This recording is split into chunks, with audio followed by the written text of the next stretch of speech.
You know, I mean, I'll go up and watch the tape. I thought, you can tell we're in really good shape. Guys look good. They're moving around. Guys know what to do. So, I mean, we're not a really competitive team on the first and second day as we put pads on. There'll be a little bit more tomorrow. We're really trying to ramp up this first week. So when we hit pads next week, we're able to go and not have to think and be in great shape. But credit to the guys. I think they all came in pretty good shape. Can you compare last year and this year between protocols and this year, lack thereof, or last? Last year's training camp's been wiped from my mind. No, no. I mean, it was just it was like that initial phase where they could weight lift and then walk. So there's so many different things. But I think as a team, we're just in way better shape. And guys have way less anxiety. Hopefully, they know, like, all right, this is what we do at practice. This is what OTL means. This is what this means. So we're just moving much more smoothly. Matt, how the quarterbacks look? I mean, 7-on-7, I thought they were really accurate. 7-on-7, we completed a lot of balls. It's early in practice. It's a lot of first and second down underneath throws and stuff like that. I think this is one of those things where, I mean, as I said yesterday, I really want the quarterbacks to have bad days. I think growth only happens when you have adversity and struggles. So I thought for the first day they knew where to go with the football. We'll have to go up and watch the tape. We have to really, really, really harp on location, footwork. But at least out there, I was pleased. Is there any particular thing that you're specifically looking for these first couple of days? Like, this is what I want to see. Is there something like that? Pretty much everything. I mean,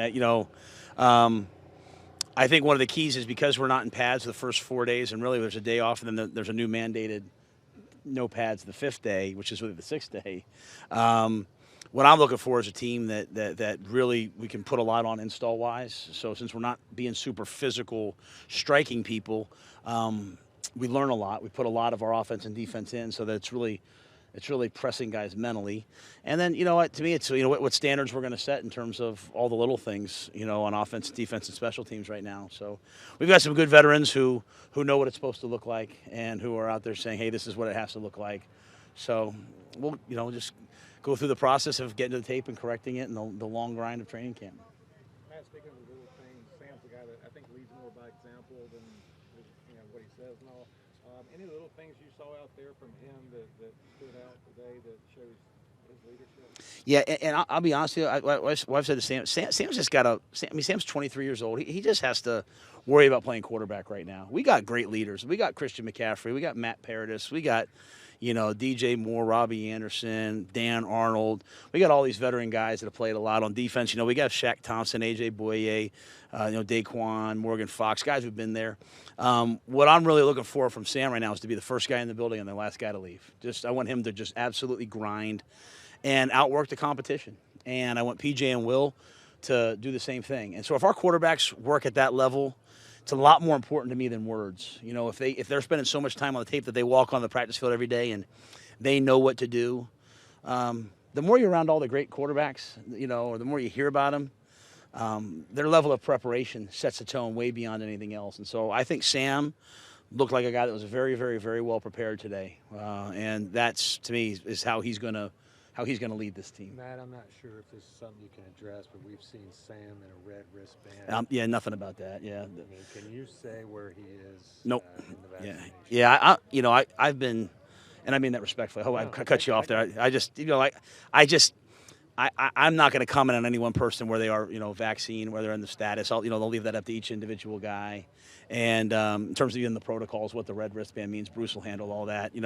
As I said to our guys, I think the thing with coronavirus, with the Delta variant and all those things is it's going to be an issue, even though we're so highly vaccinated. It's going to be an issue for us to deal with all year long. It's going to be an issue for the world to deal with, but it can't be a distraction.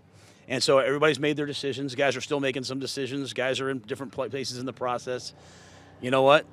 We still have to be smart. It's still going to affect us and in different ways just because it's affecting the whole world. So, but in terms of talking about each specific guy, I'll let them speak for themselves. The interest, especially. Oh, yeah. You have a job. I understand the question. I think one of the great things about our team is I just try to let guys speak for themselves. They can address it. But, Sam's done everything I can ask him to do, so I'll just say that. Can you comment at all on the players that are trying out behind us?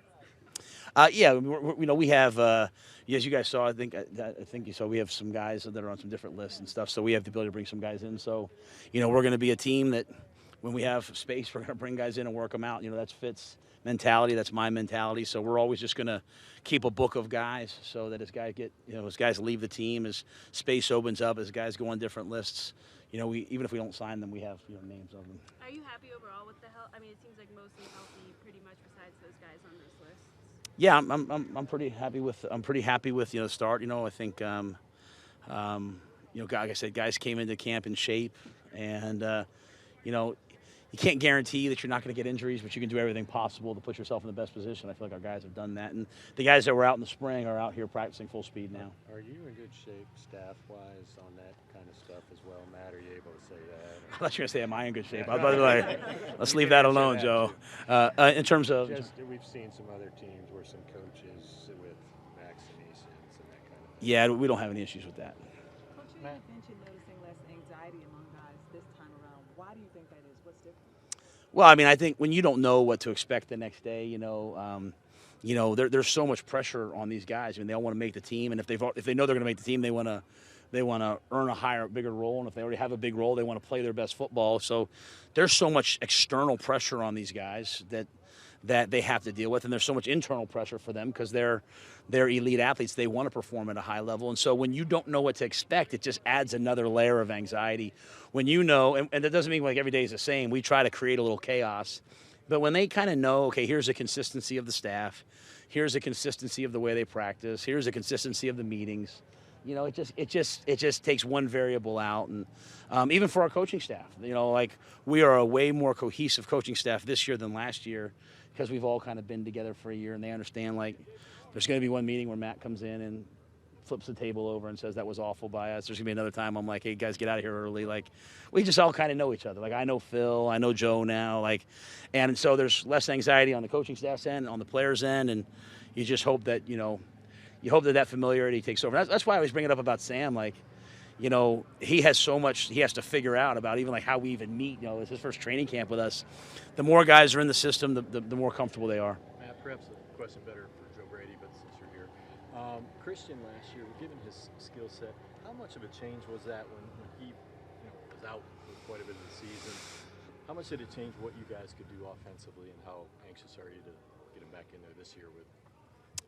Yeah, I mean, I hate looking back to last year too much. I mean, obviously, Christian's a great player, one of the greatest in the league, and not having him, changes what you can do and how you do it. I thought Mike did a great job coming in and playing for him, but we're anxious to get Christian out there. He's a difference maker. He only gets in the National Football League. You only get so many difference makers, and he's our difference maker. And we have some other ones too. Don't get me wrong, but so yeah, we're anxious to get him out there. Maybe a better question. What things are you able to do with him in the lineups? Well, I think he's a guy that can catch the football out of the backfield and run it at a high level, and so you're not having to substitute, hey, put this guy in for this, put this guy in for that. There's really nothing that Christian can't do, so you're able to utilize him, and I think it just cuts down on the tips for, other teams. Hey, we'll do a couple more. Matt, in bringing guys in, are there certain positions you're prioritizing? And are there any positions you're looking to focus on? In terms of? In bringing guys in. When we lose a guy to reserve COVID, we're always obviously looking for those positions, and then I think during camp, the receivers and the DBs take a lot. They take a lot of strain, so we're always working out and looking at receivers just to make sure that as guys go down, we have other guys that can come in here and let the quarterbacks get reps and compete to play. And then if there's as things start to happen in the league, if there's a player we think upgrades us, then we'll take a look at them as well. Have there been certain benchmarks that you've expressed to the team as examples of things you want to hit where you can walk away and say, we've done what we came here to do? Well, we've established some training camp goals, that obviously those are internal, but I mean, I think the team has a pretty good focus on, we want to be the type of team that just wakes up every day and just concentrates on that day and tries to get, just a little bit better each day and tries to raise the standard of our play every day.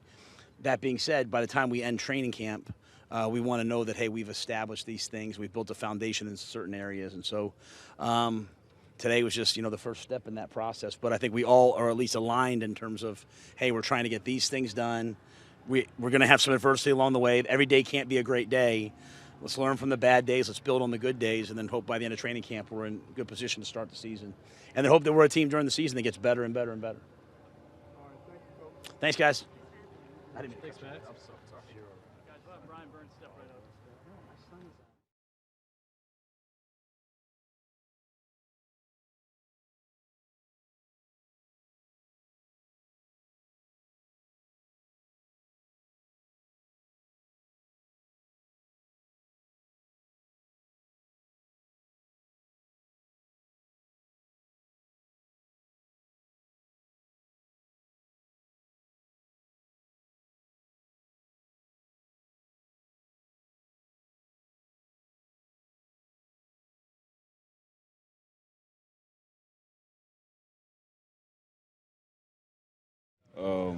It's gonna be fun to have help, one, but it's also gonna push me to, to work harder and get there faster because I know he's coming. So it's great to have him on the other side. You're in a red jersey for a lot of OTAs, but how are you feeling health-wise coming into camp this year? I feel good. I feel solid. Surgery, everything went well. Rehab's going well. So I feel solid. I felt good today. So I say I'm at 100%. Brian, is there anything you focus on, particularly in the off season or like in the time between minicamp and training camp? Something you really worked on specifically? I worked on my angles a lot and more about finishing at the top of the rush and stop going for the strip sack all the time. So that's mainly what I focused on this offseason. Is that something you do too much? Yeah, I think I go for the strip too much, just a little bit. Just a little bit. bit. Still gotta keep Yeah, I'm still gonna keep going for it. There you go. It looks like you added some muscle. Was that a focal point, or is that just kind of something that came along with your preparation during the offseason? It just comes along with it. Like that's always one of the main goals during the off season is to maintain. But I wanted to gain, and I'm just gonna keep gaining. I feel like I can still fill out my body, so just keep doing that. How much have you gained? Say about 12, if I'm not mistaken, maybe 12 pounds. Brian, Shaq talked about somebody who thought he was going to kind of bust out this year was Derek Brown. What do you think about that and what you've seen so far? I've always told Derek Brown he can be a beast. All you got to do is lock in, pay attention to his keys, his techniques, and I think he can really be unstoppable. That size, that speed, and that athleticism, he can do a lot of things. Brian, something that Jack mentioned yesterday was really building on more of a brotherhood versus business partners. What has been the benefit of being back in this environment at Walton? I would say basically because we're in the dorm, so we're always around each other. We're spending most of the day with each other from the get-go. But, being back at the stadium, everybody goes home to their families and everything like that. But we're all in the dorm, so we're hanging out more, playing cards, getting to know each other, and that'll build a brotherhood and make you play harder for the guy next to you. Have you felt any sort of, the reward of that yet? Yes, I have, yeah. I was just playing the game with you two last night. What's the card game of choice? I prefer spades. Yitor sucks at spades, so I need to find me a new partner, but it was fun while it lasted. Doing much dancing, showing up? He can't dance. Nah, he But can't I'm dance. meaning you in particular. Oh, yeah, I'm always dancing. You know that. You see. How many hats have you bring? 7. And kind of tell us why so many and anything specific that. Mainly because I didn't want to pack a lot of clothes, and then we're just coming from the dorm to the stadium. It's not that important, so I'm just really wearing like gym shorts and jackets. But I just want to stand out with my hats. That's all. Your gray wristband. Explain. Oh, different breed. Oh, that's Did just you get that? And, that's just kind of a mindset. That's just kind of a mindset. I feel like I'm different from other edges, other ends. I feel like I bring something different to the table as far as I've been, my flexibility, my speed. So that's just what that stands for, is a different breed. So, Brian, speaking of other edges, it's kind of a general consensus among Panthers fans and just overall NFL media that you are a little bit underrated on Madden, on these lists, these preseason lists and things like that. What type of impact does that have on you? Does it have any impact at all as far as, like, are you working with a chip on your shoulder? Do you feel like you have something to prove? I always feel like I got something to prove. It's always going to be a chip. I mean, if you ever felt underappreciated or you feel me underrated, you always gonna have a chip on your shoulder just to prove those guys wrong. But at the end of the day, I don't care because I got my own personal goals that I want to work towards, and as long as I get that, it don't really matter what people think. Are you willing to share some of those goals that you have going into the season? Not at all. Not yet? I figured I'd try. Shaq Thompson talked about the youth on the defense and how it's kind of re-energized him heading into the season. Can you talk about that and how you guys are channeling that on the field? Yeah, we're super young. A lot of energy, a lot of high-level guys. I feel like they really took a big jump at the end of the year last year, and I feel like we could just keep building on that. And now our leaders are stepping into their roles. But now that we have all this talent and these young guys, basically, this is a young defense. So I feel like it's a lot of energy, a lot of juice. So yeah, that's all I can say. How much did Let's you get miss one more not here, having a threat on the other side last year? How much did that impact? I What couldn't hear happened with you last year, the double teams and everything, was not having a threat on the other side? I mean, it's kind of hard because the offense is going to game plan you, slide to you, chip you, make a aggravating game. So having Hassan on the other side, having Morgan in the inside, Daquan, Derek, they got to pick their poison. Like I always say, they can't double team me, they can't double team Son, they can't chip both of us. They just got to pick their poison, and that's all. Thank you, Brian. Appreciate it, Thank guys. you, Brian. Don't forget your helmet. Oh, the helmet holder. Yeah.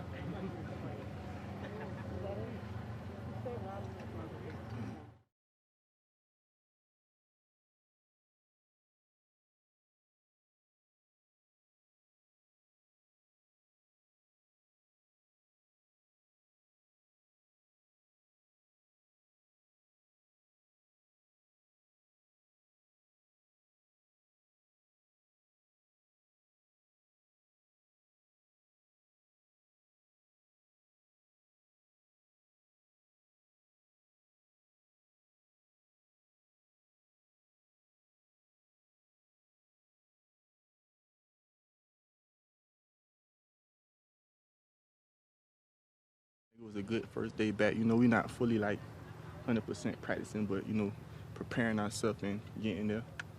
Coach Rhule mentioned even just there being less anxiety, it appears, among guys. Have you also experienced that, and what do you think would be different? I think this year is like a lot different than last year because we had like an off season. I mean, we've all played and been under these coaches. Like last year, everybody met a coach through a screen and met each other through a screen. And like our first time together was like on the practice field. You know, we played a season together and had an off season and things like that. So it's a lot different. Robbie, you kind of become the Sam Darnold expert because you played with him before. Leadership is something that I don't think anybody really questioned in New York, did they? Or if they did, let me know. And what do you see out of him as a leader? What makes him a leader? He's gonna lead with his actions. You know, he's gonna lead with his voice, but he's definitely gonna lead with his actions, and he's gonna work. You know what I'm saying? He keeps like a head down, keep grinding mentality. How's he different than he was when you were last with him, if at all? I mean, I think he's more mature. You know, and I think he's just in a new environment. You know, that makes a big difference too. Robbie, how is this offense different with and without Christian McCaffrey? He missed 13 games last year. Played in 3 when he did. He played really well. But how is it different with and without him?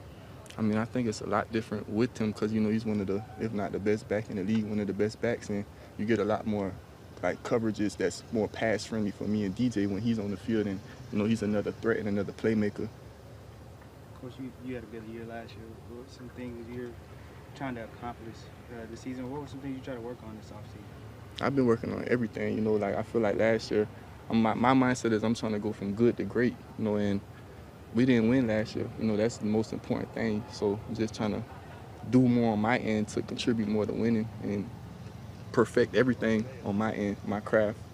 How do you think you can help your team contribute more to, how can you do that, contribute?